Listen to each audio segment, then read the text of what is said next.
This podcast contains adult content and discussions of first-time sexual experiences. Listener discretion is advised.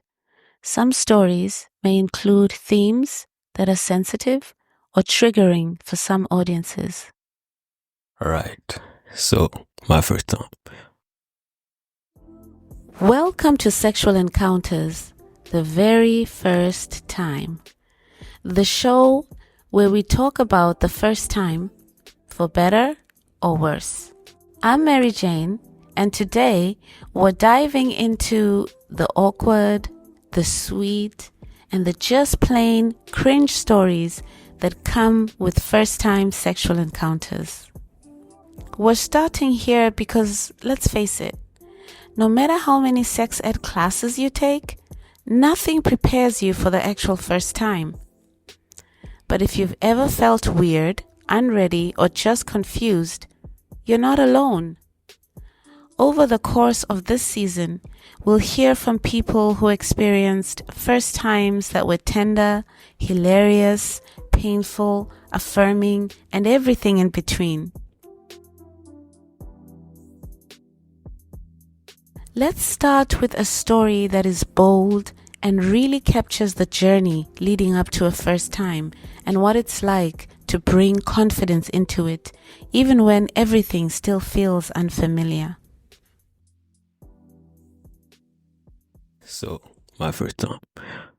There was this girl that I met at a wedding, and someone played a cupid on both of us, and then we're in touch and communication. Anyway, I would visit her on campus, and would be so flirtatious, and at one point I felt her her yoni, let's just keep it real, her cooch, her yoni, and that was the first time I was so horny for her, but we couldn't hit it because there was no protection. And on top of that, I was so religious because I believed, and kind of still do believe, that you need to break your virginity with the person you're gonna get married to. And other times her roommate would be around and nothing would happen, so I would just be rubbing. Anyway, fast forward, we broke up. We never had sex. So yeah, that was after my sister had passed away. Anyway, fast forward, I met my high school ex girlfriend's best friend, and we sort of got in touch. And at that time, she was dating a guy that I knew as well from high school, but we're not friends. But anyway, I was staying somewhere else, and I was so horny for her. I would visit her, but I just I wanted to tap and go, but could not happen. She was open code, close code, faithful to her boyfriend and so forth, but she was all flirtatious around me. And eventually, when I moved from where I was staying to move closer to her, and we started to get closer and closer and closer, and we're sort of now dating. So now on Valentine's Day at our apartment, because she left me the keys, and I prepared all this lights off, candle-lit dinner. Well, I had it all planned out, roses on the floor, such that when she walked through the door, we could just eat up and just, hit it. And I waited. Man, I waited and waited. Eventually, I turned off the candles and I went to sleep. She came after midnight, came in, slept. And yeah, next day she was like, oh my God, you done all this for me and so forth. Yeah, so that night she did the exact same thing that I did for me. And we hit it. We hit it and it was getting steamed up, she was all wet and stuff. And man, it was warm in there. The positions were wild and it was insane. And there was the whole doggy style, me going down on her going down on me.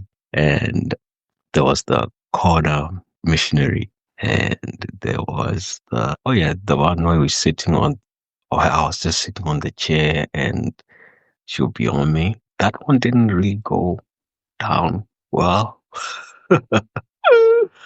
And then at the time, I was not an expert, and I saw those moves on screen. And I did them because I had always wanted to do them. And at times, she would lead.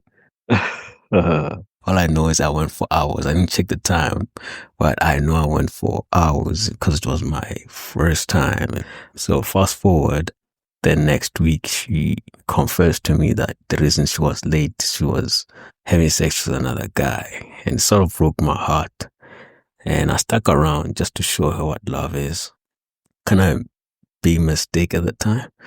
Yeah, we were in a relationship for that 1 year. I wanted to break it off. Then my brother passed away, and I needed some sort of a companion by my side, and she was just close by. And fast forward, I broke it off. But honestly, the sex was good. Yeah. So my name is Unknown, and that is my story of my first time.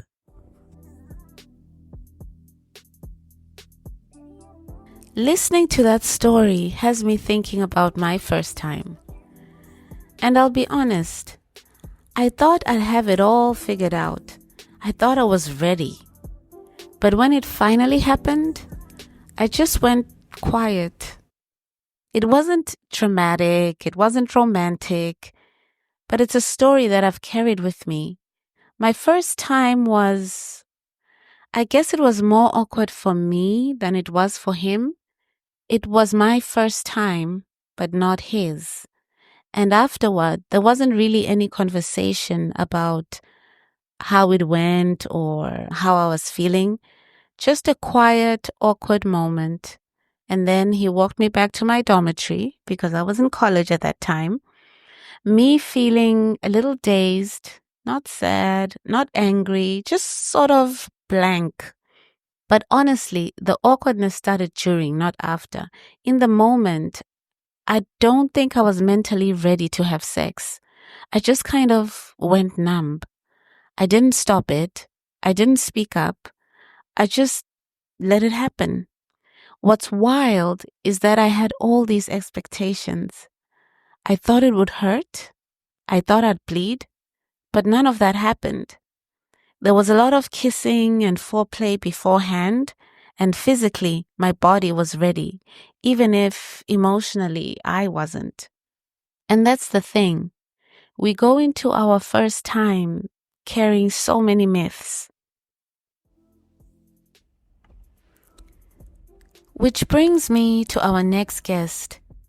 Coming up, we talk to Dr. Markie, who's here to help us unpack some of the biggest myths about first-time sex and why there's so much pressure around that very first time.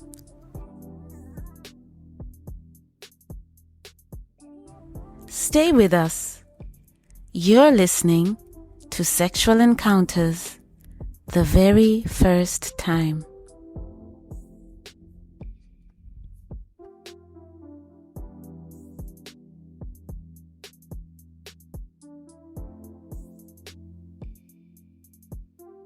Dr. Markie is an award-winning sexologist, relationship therapist, author, and international speaker based in Las Vegas, Nowland. She's known for coining the term digisexuality, creating sex speak sessions, and bringing humor, depth, and care to conversations about sexual, gender, erotic, and relational diversity. She's been featured everywhere, from Playboy to the New York Times, and today we are lucky to have her right here. Dr. Markie, welcome to the show, and thank you so much for being here. Thank you so much, MaryJane. I'm so excited to be here, and I hope we can get, unpacking some of these myths together. I'm very excited, and that was such a warm introduction. Thank you. Okay, let's jump right in, because there are so many beliefs that people carry into that moment. And one of the biggest one is this idea that you'll know what to do. Can we talk about where that myth comes from and why it puts so much pressure on first-timers? a really common myth, right? Like you're just going to know what to do. I think there's two parts to that. One, I think we all grow up in homes, no matter where we are on the globe, where we see children, right? And we're taught stories either from the culture, the larger culture, perhaps religious context, about where people come from, right? And we're also given family stories about where people come from. And pretty much the gist of it seems to be that one person puts a penis inside another person's, vulva or vagina, and that's it. And then, 9 months, technically 10 months later, because 40 weeks, it's actually 10 months, a baby comes, right? And if that's just the foundational education that a lot of us get, you sort of have this idea that, okay, I'm just going to put a body part together and that's what it looks like, right? The next layer I think does happen. Some people, I don't know if you got really comprehensive sex education like in elementary or primary or secondary high school, but most people don't, depending on where they grow up. So even if you get some education, it really tends to be don't have sex, whatever that means. Okay, because I think that's a problem already. And if you do have sex, don't get STIs or get pregnant. Okay, which again, you're not really telling us much. And if they do go into anything, it gets framed as stages of sex or bases, right? Like you'll make out and then you'll have penetrative sex. And none of that is really helpful. And then finally, and this is where in the last, I want to say 15 or 20-ish years, a lot of young people have had access to the internet and they've gotten a lot of their information about what first times look like and what sex looks like from, not just television and movies and not just sites online, but also adult content, pornography, right? And what I often share with people is like, okay, so if you grew up or were young watching, even in young adulthood, we're watching pornography as your way of telling you what first time sexual debuts looks like, it would be like learning how to play hockey. And I'm going to pick on ice hockey. We could pick any, but I grew up in Alaska. So it would be like learning how to play ice hockey by never practicing really and just watching Wayne Gretzky or Sidney Crosby playing hockey professionally and then going out on the ice for the first time and being like, I know how to play hockey because I watched it. Because people in the adult film industry are actors and actresses and this is their job, right? They're professionals. Like that's not a very good starting spot. Like that's a high expectation that's super unrealistic, right? And I think if we started with our basic place of where we start as people, most people start their first sexual debut, which is a different way to think about loss of virginity because that's kind of a misnomer too. Their first sexual debut is often with themselves. So that idea of just magically knowing what to do, it really sets people up to feel inadequate, especially if things don't go smoothly. And then there's this one. Everyone else's first is better. It's such a silent comparison game, especially when what you see in the media or hear from friends is all glossed over or exaggerated. What kind of impact does that myth have and the comparison that comes with it on somebody's self-image and experience? I mean, I think that is true. I think that's even what we see in like teen movie pop culture context is people will share about their sexual debut with a partner and then it becomes almost this one up, right? Like, well, my story is better than your story, right? And again, I think that larger cultural comparison goes back to adult film content. A lot of people think it's supposed to look this way, right? Which often involves not overtly talking about consent, right? So I mean that's a more important conversation because we would hope everyone's sexual debut with a partner or partners is consensual, we would want it to focus there. But instead, what we're taught, and again, it is not adult film performers' job to be teaching sex ed. I just want to be clear there. Okay. Like they didn't sign on for that. Again, it's not like Sidney Crosby's giving hockey lessons on the side on his professional job, right? Or Messier, right? If we want to go football. We just get this idea that it doesn't use barriers. So people don't see examples of like dental dams, right? We're not even getting into oral sex. Like younger people now, the millennial and the Gen Z generations, their first time sexual encounters with partners are often oral sex. That's gone up tremendously, right? And we don't see what are the barriers. No one knows about dental dams, right? But you want to use them because you could easily get something like HPV, right? Just by oral sex. So I think we have this idea of comparisons that are already based on either this very traditional, and I'm putting that in scare quotes that people can't see, but this very traditional, like this is what sex looks like, which is tied to heterosexuality and gender norms too. Or the other option is you have to be a porn star. And there's no middle ground. And obviously, most of us don't have either of those experiences really, right? Like a lot of people have oral sex before they have penetrative sex. The average age of sexual encounters in the US that are penetrative is 17. Like that's actually gone up in the last couple generations. I'm Gen X. And the average age used to be like 17 for cis women and 16 for like cis boys. Okay. And it's going up now.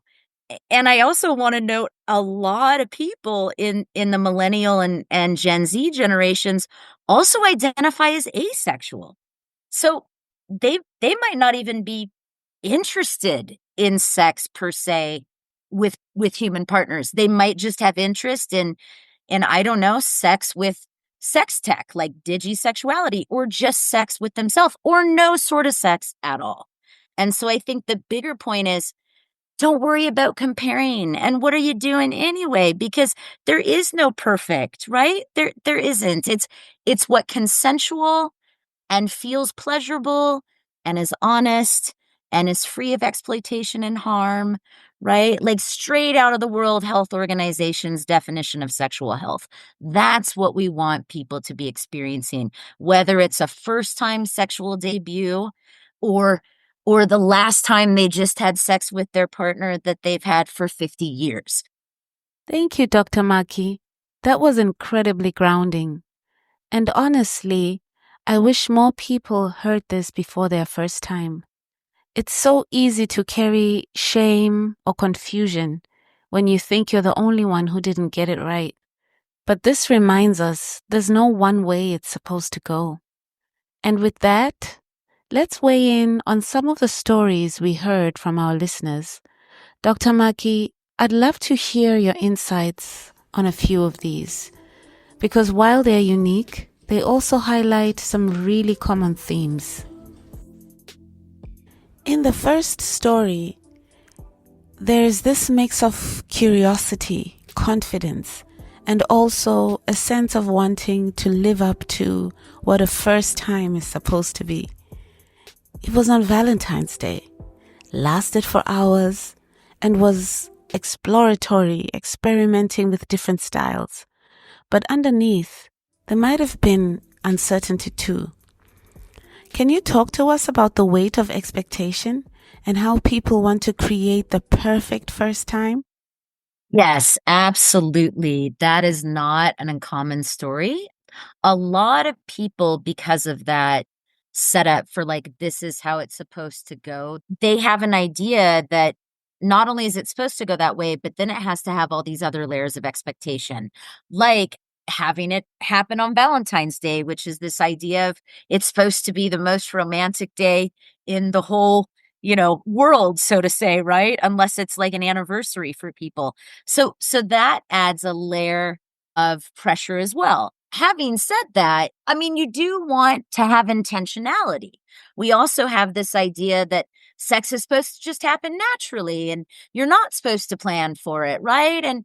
And that's the other sort of pressure that people face. So it's almost like you want to land somewhere in the middle. You want, yes, this feels like we're engaging in something that we both want to be doing, of course, like I would say a hard yes. And yes, it's okay to set a date and a time and plan for that. But you also don't want to get what's called performance anxiety. And that tends to be the issue that people run into when you go to either extreme. It's too planned or not planned enough, because then you get set up for, if this doesn't go perfectly, then we're a failure, or I'm a failure, or what are we doing together, right? It can really make people start to question themselves, their partners, maybe even the whole concept of like love, if it's tied to loving acts, right? And so I think that can really be hurtful. So having a balance and also having the understanding that performance, like a lot of people, when they have sexual encounters, whether it's their first or their 100th, they sometimes will have what's called like an observer effect, where they'll step outside of their body in a way and almost watch what they're doing. And then again, that makes it hard to be in the moment and inside their body and just be enjoying it with their partner, right? Also, I got to tell you, most people don't know what they're doing. Again, most people don't play pro hockey. Okay. Most people are not pro sex athletes. All right. Everybody's just going to be doing the best they can. Right. And it's more about pleasure and consent and safety from exploitation and harm and honesty. I think focusing on those parts are what can help people be grounded rather than having that performance anxiety or that observer effect. Right. And speaking about the observer effect, in my case, for my first time, there was no planning. It just kind of happened because I happened to be seeing this guy. So when it did happen, I didn't cry or panic. I just went numb. I remember lying there, not really feeling anything. Is this also a common response? And what might be going on when someone emotionally checks out like that? Thank you so much for sharing that, MaryJane. It's really brave. I don't think that is uncommon, especially if it wasn't right. Because remember, I was reflecting on having a balance is helpful, where it's somewhere between, yes, we're spontaneous, but there is some degree of planning, because then we both go into the experience, or whoever, however many people are involved, with an understanding of some sort of, here's our plan, here's what consent looks like. I would actually I wish more people learned from and this is getting out there, but I wish more young people learned from the BDSM kink communities, because in those communities, first of all, a lot of the erotic activity is not about any sort of sexual penetration or even what we might think of as like stereotypical sexual encounter, right? Because there's not really exchange of fluid. And in those communities, almost everything is talked out in advance, right? Like, we're going to do a scene. This is what it'll look like. And there are safe words. And a safe word means all the activity stops right here and now. One thing that's helpful for young people is learning that consent is not just about sex. It's about all the things we do in life, right? Like, do I really want to go see a movie with my friend? You know what? On a continuum of consent, that's agreeing, right? And this is what's used in kink BDSM spaces as well, or communication. Agreeing means yes. It means a hard yes. I'm into this. I do want to do this. A yellow is like, I don't know. I'm unsure. We're getting to a territory that I don't know about how I feel, right? So let's tread lightly. And a red means no. This is a hard no, and we need to stop right now. And that can even apply in like, do I want to go see this movie with my friend? No, that's a hard no. That's a red, my friend. I don't have interest in going to that movie. Okay. And I think, first of all, most young people aren't given tools to have these conversations. And so I think for a lot of people, first encounters are what you just described. And then I think for kind of the receiver, right? The receiver of what we think of as stereotypical penile vaginal penetration does often detach. It's that observer effect or that numbness. Like, I'm not in my body and I'm not necessarily engaging in this experience right now. So there is a sense of detachment. You and I's first sound very different. My first, I had been best friends with him for 2 years. Actually, I started out hating him first. Then we became best friends. Then eventually we started dating. And it was the stereotype, right? Here we go with like, how do you set it up as like, it's almost as bad as Valentine's Day. We chose prom night. We were the stereotypical ages at the time when people first had sexual debuts. We had planned a lot of it. And honestly, it was great. It was lovely.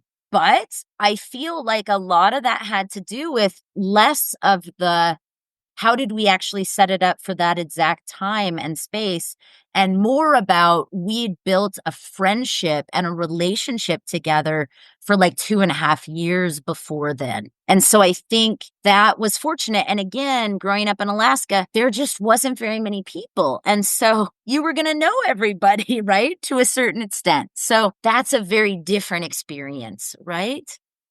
Yeah, indeed. And thank you so much for sharing your story as well. Thank you so much, Dr. Markie, not just for your wisdom, but for the way that you hold these stories with such care.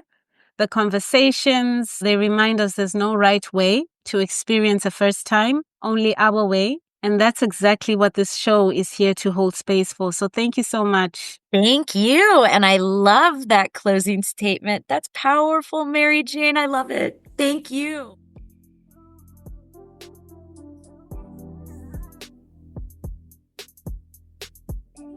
What stands out to me in all these stories is that even when things didn't go as planned, there's humor, growth, and sometimes a bit of magic in the mess. This podcast is just getting started, and I'm so grateful to those who've already trusted me with their stories. All it takes is one story to make someone feel less alone, and that's more than enough to start with. If you've got an awkward, sweet, or cringe story of your own, we want to hear it. DM us at Let's Talk First. Email sexualencounters@gmail.com, or you can fill out the form on bit.ly/Let's Talk First. And in the next episode, we're talking expectations. Was your first time what you imagined? Spoiler, for most people, it wasn't. We're diving into the gap between expectations and reality, and how media, friends, and culture shape what we think the first time should look like. You won't want to miss it. Got a story about what you thought your first time would look like versus what actually happened? DM us, Let's Talk First, or email us to be featured in the next episode.